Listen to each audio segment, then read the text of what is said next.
All right, welcome to a very, very special show. I should say, rather, special episode. One of the incredible friend of mine, a rising star in the real estate industry, and one of the most humble people that I know is here with me, accompanying me today. This person I've known going back almost close to a decade now. And I'm extremely proud of what he's accomplished and where he is today and where he's headed to. Welcome to my good friend Ethan Nagar. Ethan, Thank you. That's how quite are the you? intro. I'm doing great. How are you? Good. You're looking good, man. You too, Mr. GQ. I like the red tie. Appreciate it. Ethan, wow, man, I've known you for so long now. I think Yeah. I met you about a year or two into my business. That was back 2014, 2015. Tell us, before we get into how we know each other, tell us a little bit about yourself. You are now a real estate agent. Yeah. You are the youngest president-elect, incoming president of NASBAR, which Yeah. is North Shore Barrington Association Realtor, one of the most incredible organizations here in Midwest. And you're on your way to do some cool things with IAR and everything. Give us a quick intro of who you are and what are you doing here? Yeah, absolutely. So I'm Ethan Nagar. I'm fifth generation Chicagoland real estate. So I grew up with some crazy mentors, big shoes to fill. My grandfather was a developer, and all the way down to my mother and his father and my great great grandfather. So everyone's kind of been in it, and I grew up around new construction my whole life. And so it was kind of made sense that I got into real estate. I joke I was always practicing to become a realtor.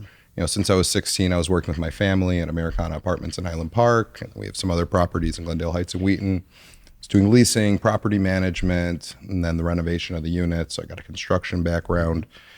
And everything kind of just led me to real estate. But the way that we met, I was about 18 years old or so. And I was at Oakton Community College. I wasn't sure what I was going to do. And it was the summer. I had time off. And I saw there was a bunch of tall grass, and I was just, a young kid. I was like, I used to cut my dad's grass. Let me make some money. So I bought a lawnmower, and I just started knocking on doors, and I saw your sign. I call your sign, and I started cutting your grass for your listings. And you're like, what's this guy's deal? What's your deal? Yeah. So you asked me, and I said, I saw tall grass, and I bought a lawnmower, and I wanted to make some money. And you wanted to hire me. And so I would have been a realtor for over 10 years now if that happened. But Right. I was actually just accepted to Kendall College Culinary School. And I ended up going that route and then getting my bachelor's degree, Yeah. internship at Disney, all these cool things that Wow. were kind of important, Right. So I'm happy that I got in when I did. But, it was a pretty incredible experience. And now you're on the board with me. That's right. And here we are together. I love it. Wow, what a journey. Walk us through. So, fifth generation real estate agent. Yeah. I didn't. Not real estate agent. Yeah. In real estate, second generation real estate agent, Cool. fifth generation Chicagoland real estate. Wow. Tell us how this. Do you know the roots, the history? Your great grandfather. So my great grandfather, he built prefab homes in Russia. Wow. He came to America with his son, Meyer Kogan, my great grandfather, and he started doing carpentry, and then he bought parking garages and started buying apartments, and he started off small. And when they got into development, what really happened was my grandfather, he saw this opportunity, and he said, hey, here's this opportunity. To his father, I'd like to do it. His father, first he says no. Then the next day he says, okay, let's do it. And the first thing that they built actually was on Skokie Boulevard, a six flat. Wow. On Skokie Boulevard over 60 years ago. The property address, by chance? Not off the top of my head, Yeah. but Six Flat. One of the first ones. yeah, in Skokie? probably. This was Yeah. in between Maine and Skokie Boulevard. Cool. Yeah. So that was over 60 years ago. They had an office on Main Street. And then they started building, bigger properties and bigger properties, mid-rise properties on Sheridan. They built a lot in the 70s until they started building, pretty serious properties. So Americana Apartments in Highland Park, it's 104 apartments over there. They built some stuff in Glendale Heights. Yeah. So my mother and father, they built single family homes. My mom built a skybox outside of Wrigley Field No back in the way. day, a bunch of really cool properties in Lincoln Wow. Park. She built a Hollywood Video. I mean, Do you get the season tickets now because of that? Or no, they no? sold it off. So her Darn. partner, this guy, Michael Kaufman, I actually do business with him now. We're partners on some listings. Really So cool. this is over 30 years ago when my Yeah. mom just had me, that she was bringing me to the job sites, and now I'm working with him. So it's crazy how all these things just come full circle. You know, we knew each other 10 years ago. Now we're working together on the board. That's I knew right. Mike 30 years. He knew when I was a toddler, and now I'm working with him on some listings. So, and they actually, he was one of the last holdouts that sold to the Ricketts family. Okay. So it was a cool property, and I'm always really proud when I go to the Cubs games and see it. Feel like piece of what your family's built. Yeah, it's a legacy. You know, I certainly. mean, it's a lasting legacy. Yeah.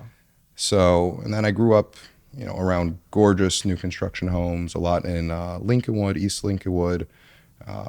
There's 3 gorgeous homes in the Devonshire neighborhood of Skokie. My mother built a lot of custom homes. So, Was it quite common for women to be in architecture and development at that time? Or- absolutely not. yeah. When my mother went to go get her license in the city, her GC license, the guy said, "Who are you getting this for?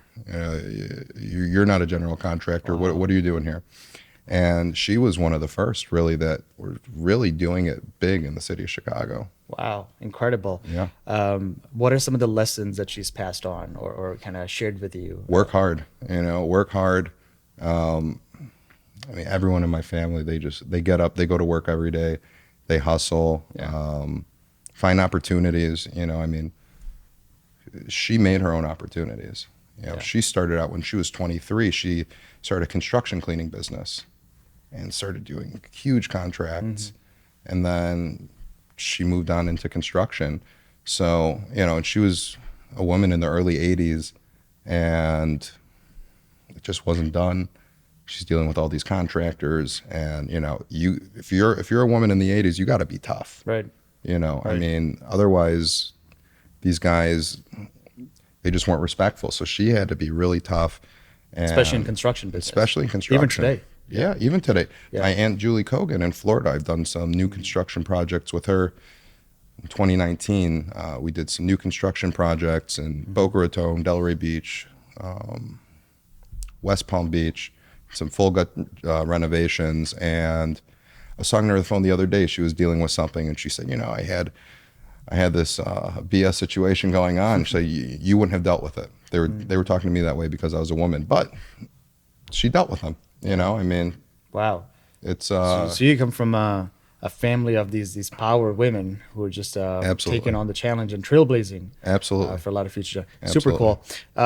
Speaking about legacy, you decided to go against the grain in the beginning, right? Culinary school, Yeah. Internship at Disney, Yeah. Despite having family business. Why was that the case? Why not just real estate right off the bat?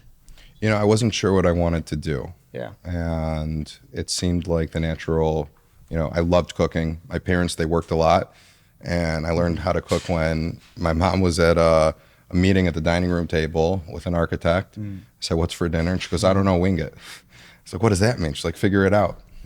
So I learned how to make scrambled eggs and this and that, and I became a pretty good cook. My father was an amazing cook. And so I wasn't really sure what I wanted to do after college. And for whatever reason, even though we did all this real estate, I was always encouraged, go to college, Right. get a degree, get a good job. And that never really made sense to me because, I mean, to go to college, I get it, but then go work for somebody else because that's not what my family did. Right. And so I think it was just the mindset of, this is what I'm supposed to do. Right. Right. And then it didn't make sense. I graduated, I started working. I was like, I don't like working for other people. Yeah. Pulls you right back into real estate. And I loved real estate, and I had the leasing experience, I had the construction experience. So I went to Florida, worked with my aunt, and then I had a friend down there that was a realtor, and we didn't do construction on the weekends. So what's on the weekends? Open houses. And he was my only buddy down there. I moved down there just to work. I wasn't there, Right. partying it up. And he was a friend that moved from Skokie to Boca. And Cool. so I'd help him set up his open houses. I'd go put the signs out, all over, and I'd hang out in the open houses. And I'd walk out and say, okay, we'll have an offer, as people were walking in, just trying to help them out. And then there was actually a kosher kitchen, and he said, Ethan, I didn't grow up that religious. Can you do a Facebook video for me? Yeah. So I do this video and I walk through and I say, okay, so here's the kosher kitchen. Here's the double ovens, double dishwasher. This is why meat, dairy, it has to be separate. And really got the wheels turning. And I started remembering the leasing that I did, showing the properties for my family. And then I started seeing the other realtors. I'm dropping off earnest money checks at attorneys' offices, for my aunt when we were purchasing properties. And I'm thinking, this seems like something pretty cool. This seems like something I'd want to do.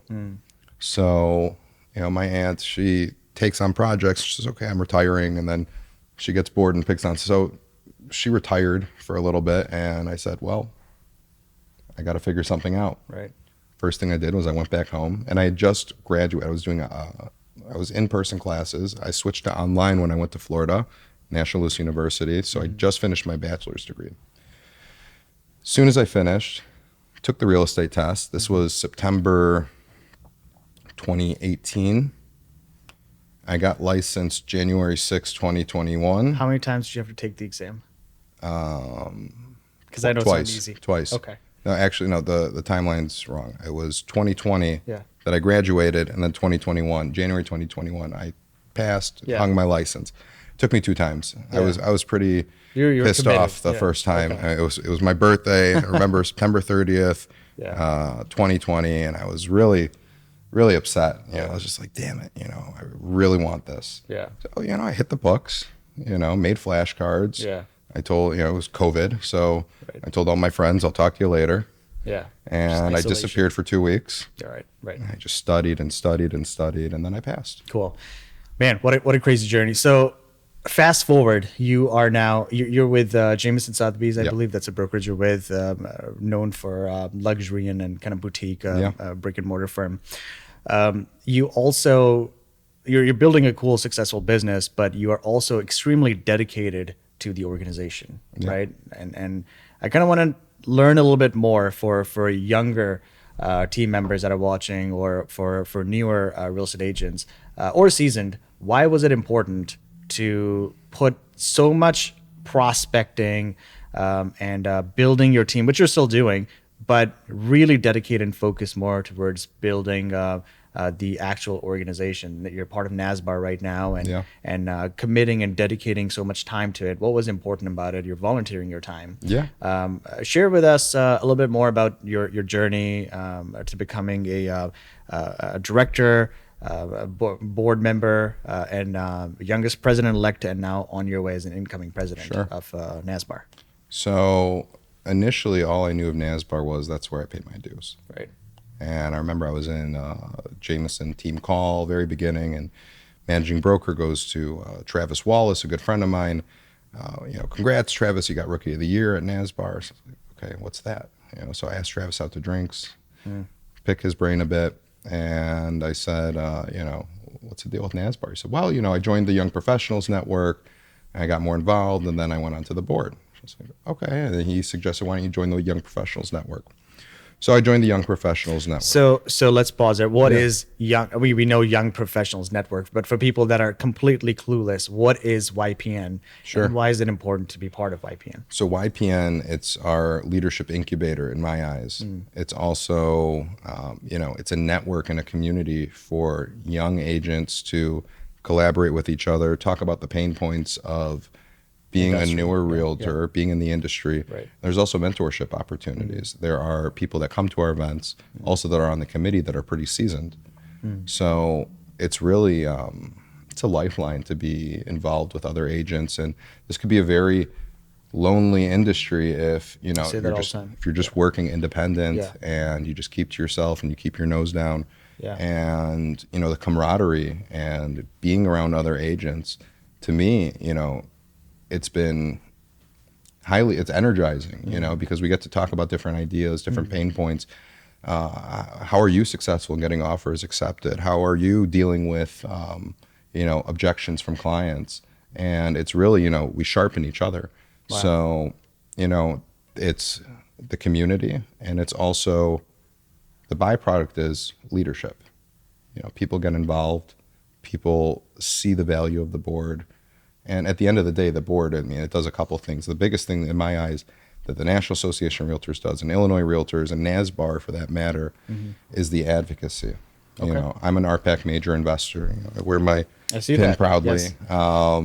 And so anyone that's a major investor voluntarily gives $1,000 a year to the Realtor Political Action Committee. Okay. And And that's essentially, RPAC, right? And RPAC. you're one of the members, and you're the board liaison as well, if I'm not mistaken. That's right. I formed the RPAC committee for NASBAR. Okay. We didn't have one, and we have set goals with Illinois Realtors to hit for RPAC. And What's the goal? right now, I think we want 32 major investors off the top of my head. Okay. I think that's what we're Fiscal looking year. at. Right.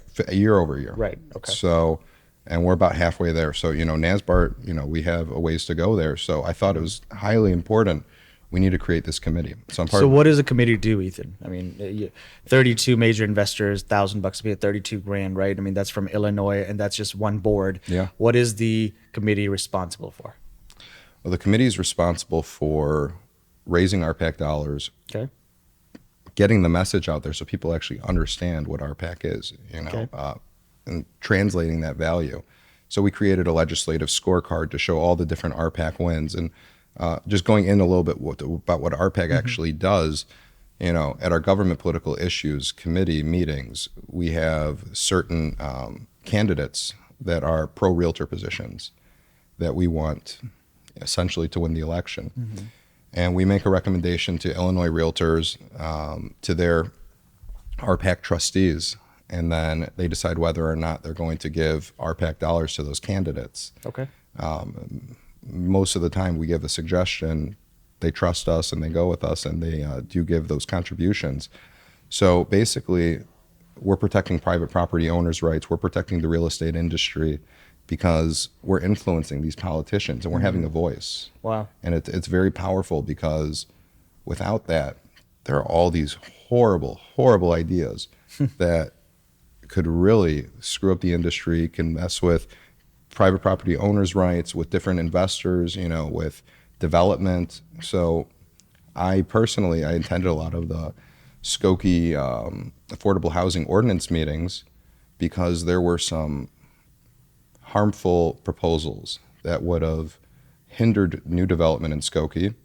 It's a town that I live in, Right. and I'm proud to be a Skokiean, and I didn't want to see development be hindered in Skokie. So we met with the mayor, we met with, spoke with different trustees. I spoke the Illinois Realtors position at different board meetings, and we were able to influence the ordinance to have effective changes, lowering the amount of affordable units that they have, lowering the fee in lieu, and making other changes.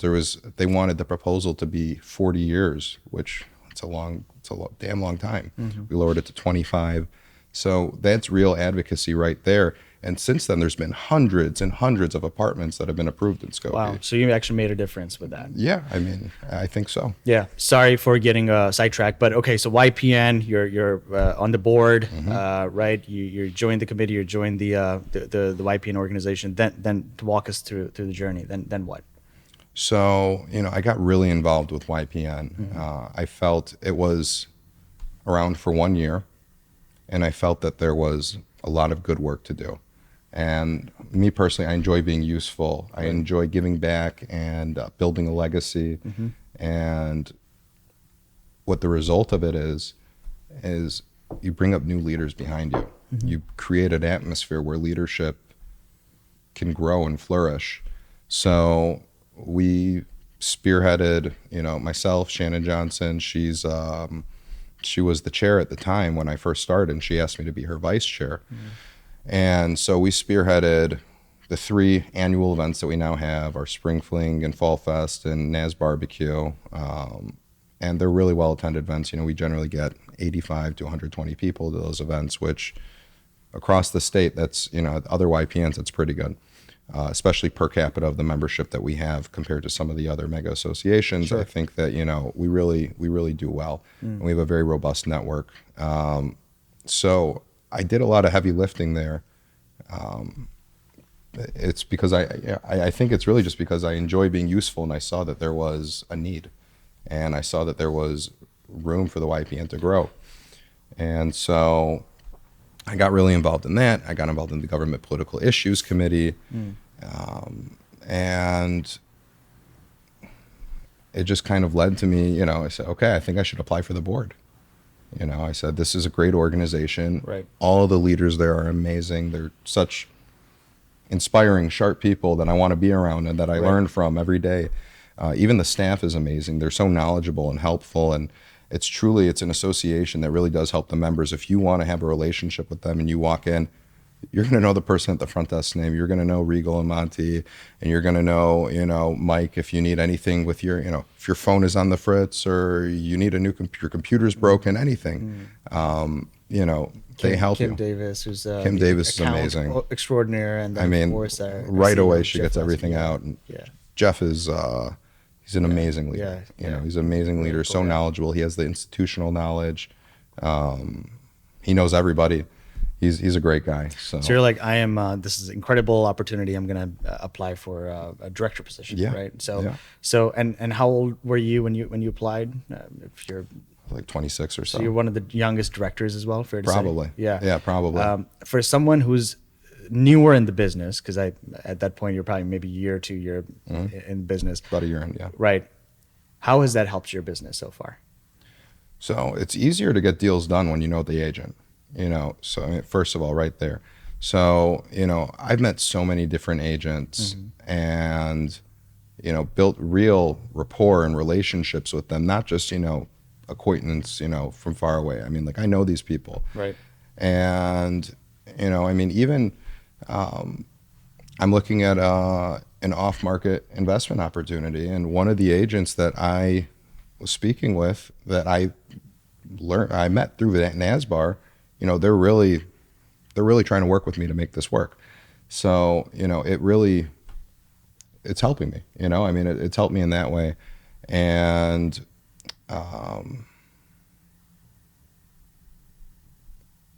let's pause for 1 second. I want to think there was, I lost my train of thought. There was, how does it help my business? There I was just talking why is it important for younger people or newer brokers also join these organizations and okay. And then I'm gonna lead Sure. you straight into then why did you apply for an officer? Yeah. What was so kind of covering your journey, and then we're gonna Sure. break into more political stuff Sure. the future of real estate and stuff. Okay. Another way that it has been extremely beneficial. So with the impending NAR lawsuits going on, I've spoken with other agents that their heads are spinning. And being involved and going to the events and going to the Illinois Realtors of conferences, the legislative meetings, going to the Washington, D.C. legislative meetings for NAR, I feel so ready, so educated and informed, and I'm not really worried at all. I think that the people who educate themselves and who are involved are going to be fine. And if you're a newer agent, maybe there's some agents that have been in the industry forever that aren't getting those buyer representation agreements signed. You're a newer agent, you get in touch with your association. There are all these classes that are there to empower you and there to help you be set up for success. What are some of the courses or classes that you would recommend absolutely necessary for a brand new real estate agent right now? For sure, the first thing is the buyer representation agreements. Definitely, you want to take MRED courses. You want to know the MLS in and out. And, you can go online and find those. They have a lot of them. Designations, there's some designations that are important. Even though I'm younger, I feel I work really well with seniors. I know how to comfort them and, help them throughout the situation and get them from point A to point B. So SRES? SRES, Senior Real Estate Specialist. Right. That's a phenomenal course to take and a designation to get. ABR, accredited buyer representative. So I'm about to get that one. It's being offered for free via NAR right now. Deborah's doing that. It starts after Memorial Day, I think. Yeah, so I'm doing one at Jameson. Yeah. We have, last I checked, over 15 agents signed up, but that was a while ago. I bet I'd be surprised if it was not a lot more. Yeah. But accredited buyer representative, and then that just shows your value proposition to your clients. It's just a way for you to say, hey, look, I've educated myself. I've put in the time on behalf of you, and I'm the best person to represent you. And if you're a newer agent that maybe doesn't have the sales record, you could lean on those designations. Wow. All right. So a year as a board member of NASBAR, and then you're like, this is not enough. I'm going to move forward. And then you applied to be an officer. Correct. So walk us through that journey now. So I, at that point, I was pretty invested, and I definitely believe in the organization and the mission. And I was chairing the events and promotions committee, very involved in the government political issues, and starting to get involved in the advocacy. And it just felt like it was the right time. It felt like the right time. It's really, I felt I was ready. I felt that I've learned enough, that I had met enough people at the state level that I could help bring other people from NASBAR to, get involved at the state level too. Right. And I just felt that I was ready to step further into leadership. So I actually applied for president-elect. I didn't do the secretary-treasurer position. I did join the finance committee in 2022. But we have a phenomenal secretary-treasurer for the last 3 years, Jude Overly, and I just felt there was more that could be done at the president-elect position.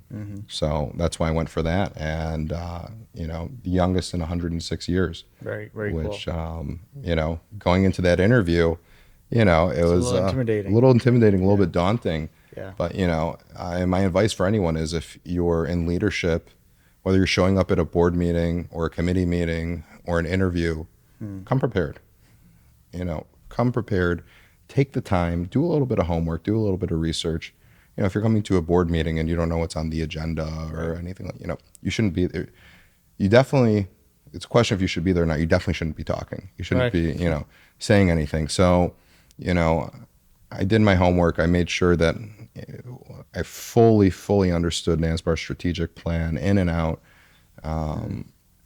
so I could be an effective leader, but also so I could, translate my value proposition to the nominating committee as well. So super cool. NASBAR currently has just under 4,000 members, if I'm not mistaken. That's right. And hopefully it's going to continue growing as well. And I'm quite involved myself now at this point as well. And what are some key things? Let's say top 3 things that you're dedicated to during your presidency at NASBAR. What's your goal, or what's your vision for 2025?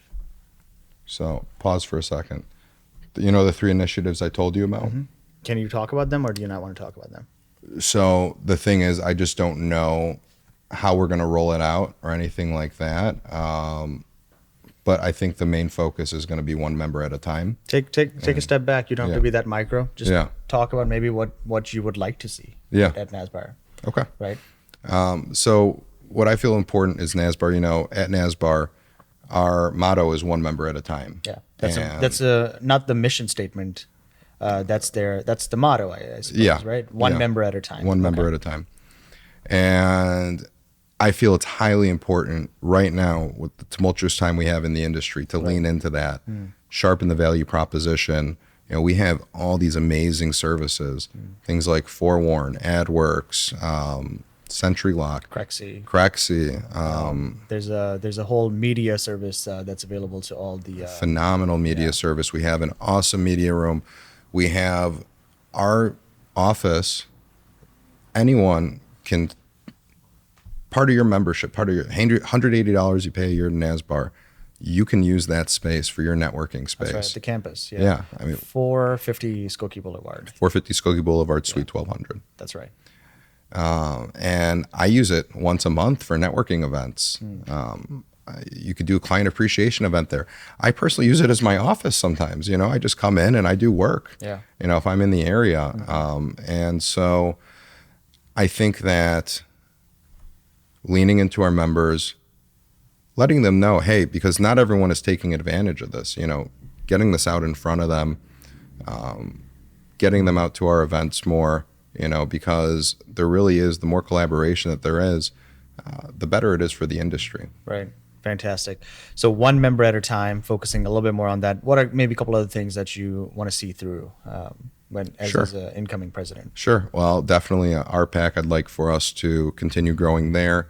Our young professionals network, it's become very robust, and I think that there's always room to grow. Right. There's always room to sharpen the value proposition. Last year, we at our NAS barbecue, that's our summer YPN event, we had it start as the National Association of Realtors YPN conference ended.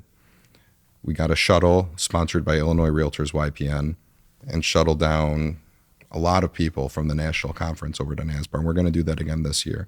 So things like that, just thinking outside the box. So now we can have collaboration across the country. Right. And being involved in the association world, there are referrals. There's nothing wrong with that. I have some buddies out west that send me, buyers or sellers that, they don't want to come out here. You were talking about one of your biggest deals being a referral recently, if I'm not mistaken. Co-list. Co-list. Yeah. And that was a referral. That wasn't a referral through another agent. That was actually, the way that happened was, so my partner, Michael Kaufman, he had a nice listing in Woodstock. And I think 'cause he had the last name Kaufman, they were just like, hey, we want to work with you, similar backgrounds. Right.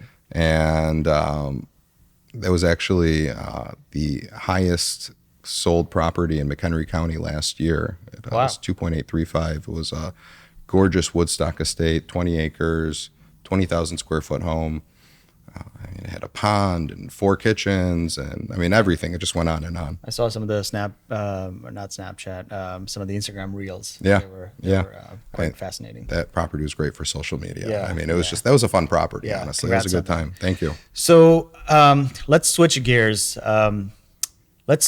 Before we move forward, people and real estate agents, again, they're busy. They're tied up with prospecting. A lot of people might not see value in becoming a board member or kind of representing the organization.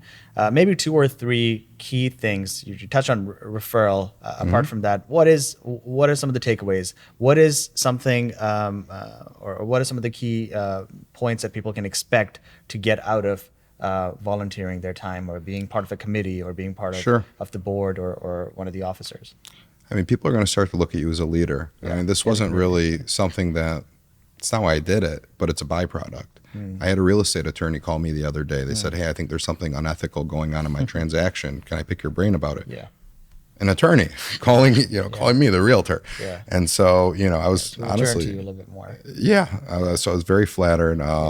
So, people, they're going to look to you when there are, when there are issues of ethics or things of that nature.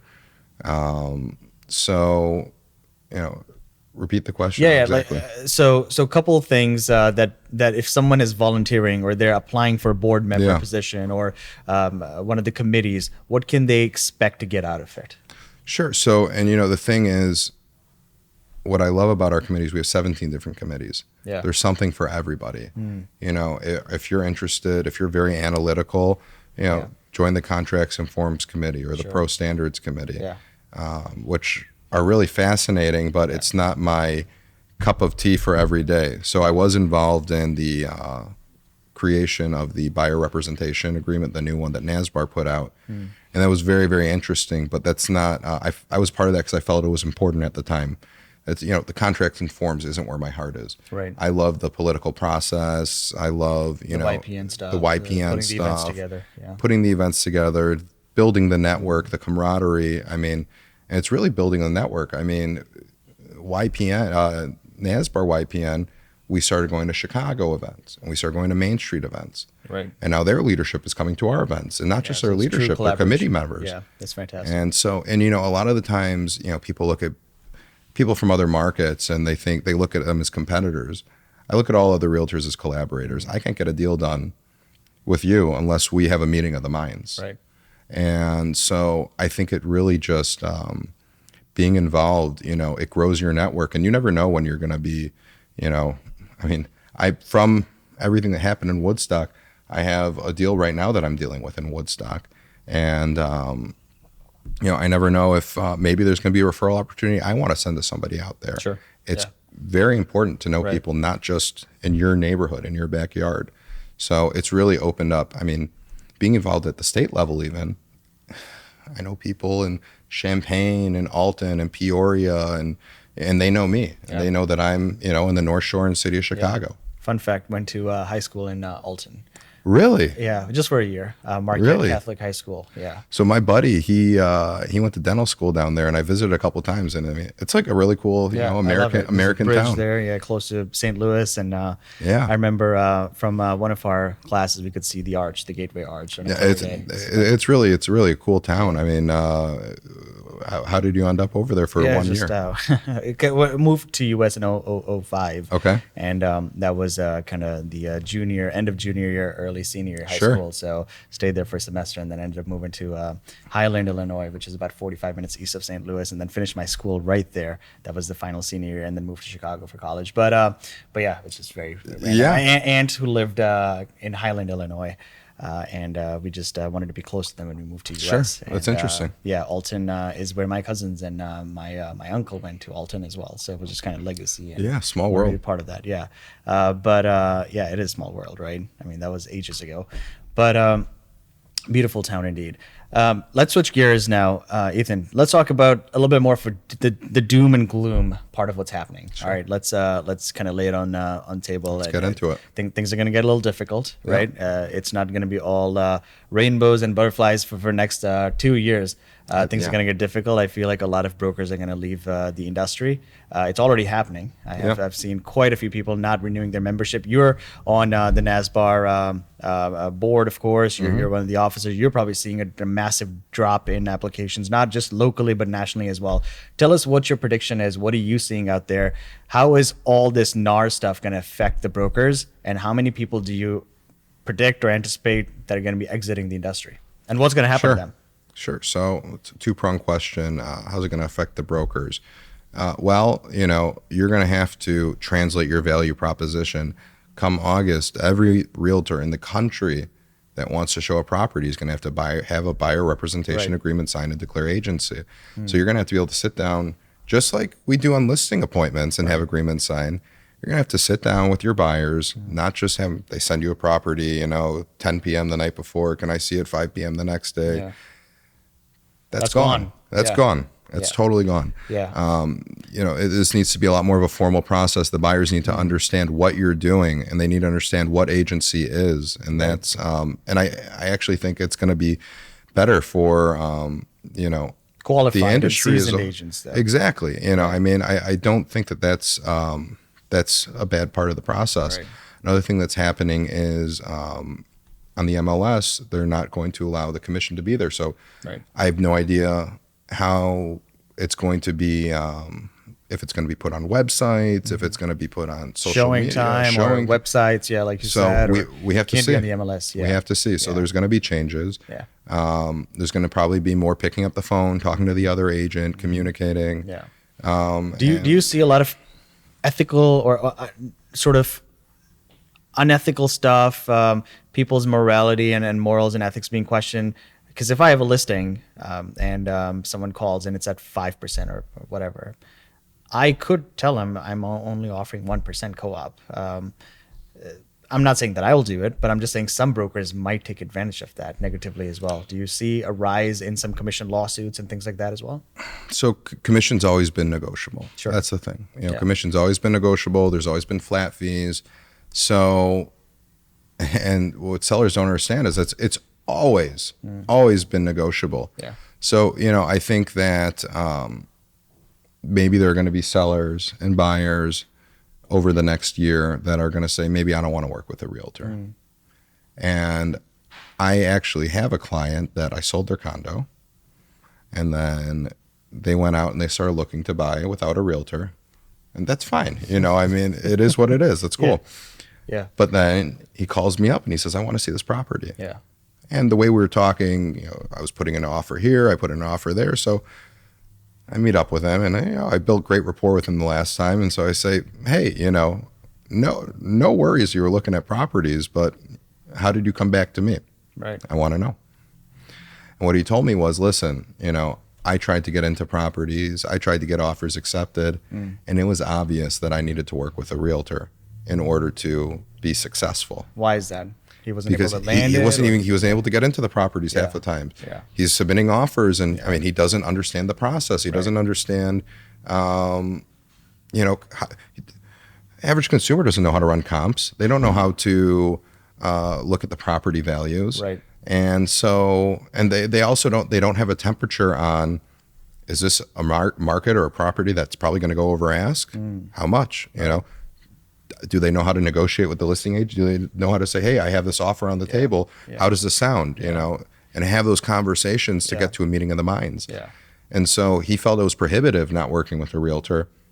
And it took for him to not work with one to see the value of working with one. Sure. And that's what I think is going to happen in the next year. Yeah. I think there are going to be people that try to not work with realtors, and they're going to say ultimately, this isn't working.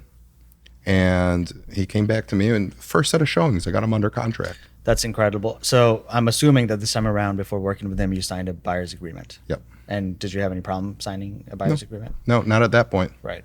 And you clearly had a dialogue that, listen, I am going to be compensated, hopefully from the seller side, but should that not happen, I am due compensation from you then. Correct. Was that a difficult dialogue?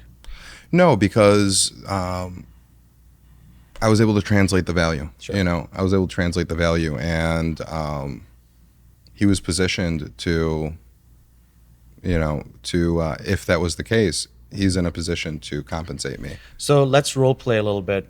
Tell us a value proposition. You're working with a buyer, and you're signing a buyer's agreement. Yep. What are some of the things that you're telling them? I mean, one of the big things is we have MLS access, and we know how to navigate the market, the connections that we might have. I mean, I know plenty of realtors. I was just showing a client a property. This was a newer client, and I said, I'm very involved in the community. I know a lot of the realtors. And as I say that, literally as I say that, somebody walks into the door that I know, another realtor, goes, oh, hi, Ethan. And I mean, that right there, I mean, just having the connections in the industry, that's a big thing. And just in terms of getting an offer accepted, it's easier to have that dialogue with someone that you know. So your network of real estate agents, yeah. got it. That's a huge one. What are maybe a couple more? Understanding the pricing, someone could pay a lot over what the property is worth, or understanding, how an appraisal works, or an appraisal gap waiver, or things like that, or different ways to get offers accepted, an escalation clause. These are all things that the average consumer has no idea. No clue. Right. And they don't know about it, and then they can look it up, and then are they really going to understand what it is? We have access to the forms. We have access to all the information that helps them make the most educated decision. We have the market knowledge. I mean, we know, all the highlights of different neighborhoods, and which ones have higher property values, and we're just able to guide our clients in the right direction because we have that. The know-how, the know-how, absolutely. just the institutional knowledge. No one wants to be experimenting with these forms and escalation clauses and gap addendums on their own property. It's the biggest asset a lot of people are going to own. Majority of people, it's for sure the biggest transaction of their life. Right. So you have zero margin of error for a lot of people. You can't, one bad move could cost you thousands of dollars. Yeah. And could create a lot of difficulty if you're looking to sell down the road as well. And then with such low inventory, it's near impossible to get an offer accepted. Right. If you don't know what you're doing, if you don't, even SentryLock access, getting into a listing. Sure. It's all so valuable. Yeah. But a lot of buyers could argue, well, I can go straight to the listing agent, right? I just told you that story about my buyer that he tried doing that. He wasn't successful. So he's individually going to each listing agent, and there's no rapport every single time there's a new personality. Yeah. Yeah. Cool. Hitting a brick wall. Yeah, basically. hitting a brick wall. And I agree with you. I think it's critical, and I think a lot of people underestimate the value of a buyer's agent, a good buyer's agent. But I also think a lot of buyer's agents that are out there, the bottom 50, 60%, that are not well versed in what it means to be a good real estate agent, that are not proficient, that are not trained, that are not educated, that have no market knowledge, they're making it really difficult and cumbersome for all the experts. Yeah, right? no, absolutely. So I think it's few bad apples that are holding us back and just gives us a bad rep. I think a majority of realtors are phenomenal, and there are definitely some that are halfway in or aren't ethical, cut corners, Absolutely. and part-time. Right? They got something else going on, and they just want to help people out on the weekends, and ended up just creating a bad experience for someone, and that just totally they're looking at it as a gig instead of creating home ownership, the American dream, helping lives. They're not fully invested. Right. And there are agents that do it full time that don't do it right either, and that's hurt the industry. And I think agents like me and you are going to be the ones that need to set the narrative, and we are. Yeah. No side hustle. It's not a part-time business. You have to be a full-time agent. You have to put in 60, 70, 80, 100 hours a week sometimes as well to service clients properly. And that's a great point. So before we end the show, Ethan, what are maybe 2 or 3 pieces of wisdom for newer real estate agents that are looking to become agents, or people that are struggling right now, or people just entered the industry? Sure. So, I mean, if you're a newer agent, if I didn't have such robust experience in real estate prior to being a realtor, I probably would have joined a team. Maybe the first few years you want to consider having mentorship, joining a team. That could be something valuable. I encourage everyone to get involved with their local realtor association. You don't NASBAR if you're in the area. North, absolutely. Or not. Yeah, go wherever you want. But I mean, NASBAR is amazing. Yeah. But the thing is that you don't need to be as involved as me. You could be on 1 or 2 committees. 1 or 2 hours a month of your time. That are being thrown out. Going to the events, going to the education. Yeah. Right. So understanding the value that all the realtor associations in the state give to you. Get involved in your community. Find your niche. If you're a brand new agent and you don't have a sales record or the business acumen to elevate yourself, find a niche, find a community. So I got very involved at the Skokie Chamber, and I got very involved with my community. And I do a lot of charity work, and I work with special needs adults, and I do I have the culinary degree, so I do whenever I can. And if anyone sees this and has an opportunity, let me know.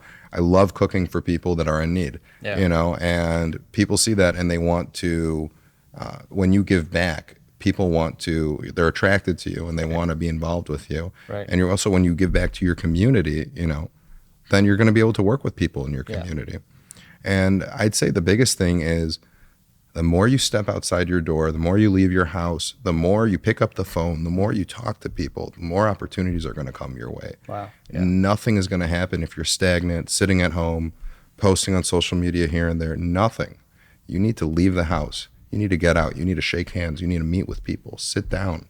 Have lunch. Take people out to lunch. Take people out to dinner. Right. Build rapport, So, I mean, if I had really something to tell people, it's get out of your house, go get on the phone, and plant as many seeds as you can, because you never know when they're going to grow. Love it. On that note, Ethan, thank you so much for taking time out to join us today. Thank you. What an incredible show. Thank you again for tuning in, and hopefully this was worth checking out. And if you have any questions, of course, please reach out, DM us, give us a like and a follow, and follow my good friend Ethan Nagar on his Instagram page as well. Have a great day. Thanks, guys.